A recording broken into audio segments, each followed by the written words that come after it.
know it's ITV. Okay, so in recent news, we have discovered a conflict that has been happening in the state of Oklahoma. So we have the greasers of the east side and the Soch of the west side. What separates these greasers and the Soch?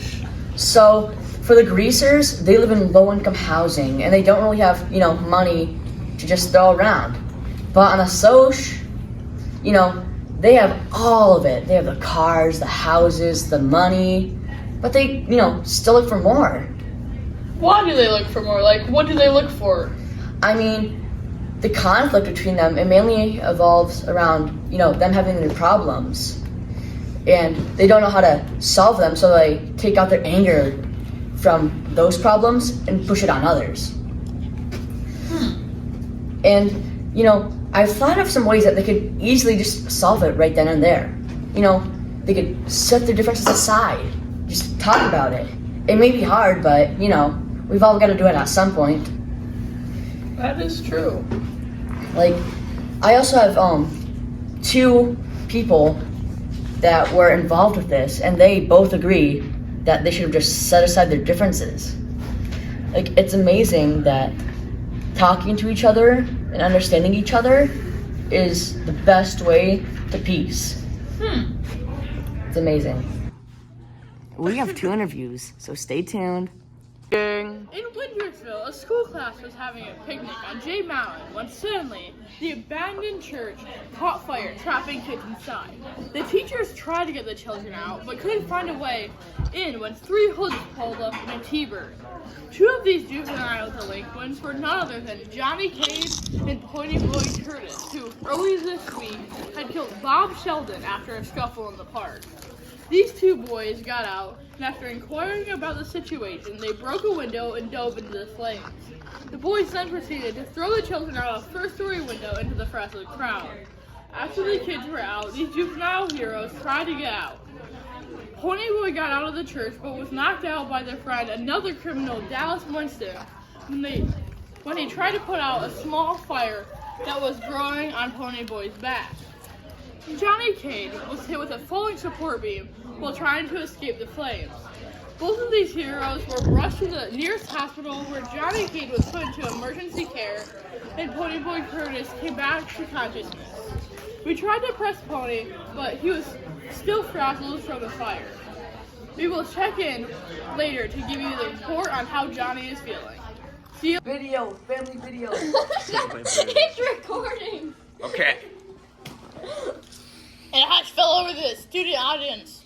Hush. And We need to kick his shins in. and scene. Hello, Daryl Curtis, and welcome to the Tulsa Times News broadcast. I appreciate you taking the time to come answer my questions. Yeah, it's good to be here, Lucas. Thank you for inviting me. I've heard rumors that after your parents died, my condolences, so sorry. After your parents died, you dropped out of college to take care of your younger brothers, Soda Pop and Pony Boy. Is this true? Yes, it is true, and I still think I made the right decision. Caring for my brothers was way more important. And what about your buddies in the Greaser Gang? Have you stayed in touch with them after all of these years? I have stayed in touch with the gang. Our gang wasn't too rough, and we're greasers, not criminals. We are still pretty close and loyal to each other. I've done my research about the events that took place in the past, and I would like to know how you coped with the rumble and all the drama with your brothers for so many years. It wasn't easy, I'll tell you. It's an interview, you keep talking. Okay, I'm Stay sorry, focused. I'll tell you that. I lost 2 of my best friends on the same day. Johnny and Derry meant the world to me. But mainly it hurt because Pony Boy was such good friends with Johnny. He and Johnny got along so well, and it seemed like they were really starting to understand each other. And it broke my heart to see Johnny's death affect Pony. Very good. Let's talk about your life. What were you doing before you dropped out of school? What were some of your interests and aspirations? Well, I was a very good football player. I had all good grades in this academic aspect, but sports was really my main interest. Okay, dear. Last question. What are your plans for the future? You've taken care of your brothers for so long and you've lived with the Greasers. What would you like to do in the future? That's a very good question. My plan is just to continue to take care of my brothers and get Ponyboy to college.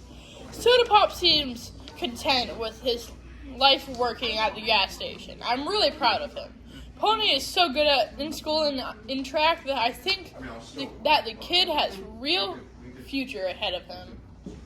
All right, Terry, thank you for taking the time to answer my questions. I appreciate you coming out here. No problem, Lucas. It was great talking to you. Ow. Cut! Hello! Welcome to the Tesla Times. So, today, here we have James. So James has been working on a very great obituary about this hero from, well, our town, Tusla. So, well, here he is. Hello.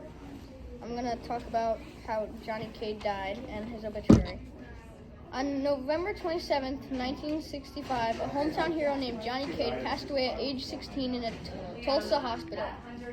Johnny was born in 1949 to Mr. and Mrs. Cade and grew up in an abusive and violent home. He didn't get love and affection at home, so he considered his greaser buddies Ponyboy, Soda Pop, Derry, Steve, Two-Bit, and Dally family. He lived in Tulsa's east side, and his best friend was Ponyboy Curtis, who is said to be deeply brokenhearted because of Johnny's death. Johnny was accused of murdering a fellow Tulsa resident named Robert Sheldon, Bob to his friends, and panicked and ran to Windricksville before valiantly running straight into a burning church to save schoolchildren. Him and his best friend, Ponyboy, saved the children, but at a cost. A support beam fell on Johnny, and he had injuries and burns on his back so bad that he died from them in 1967. After Johnny died in the hospital from the injuries, the murder case went to juvenile court, where the case was ruled self-defense. Johnny died a hoodlum-turned-hero next to his best buddy, Ponyboy. Wow, that is like so tear-jerking. Well, that's it for today. See you next time on Tusla News. Thank you for watching this Siri News video. Hope you learned very much. Now apply it to your life or else. Very spooky monster.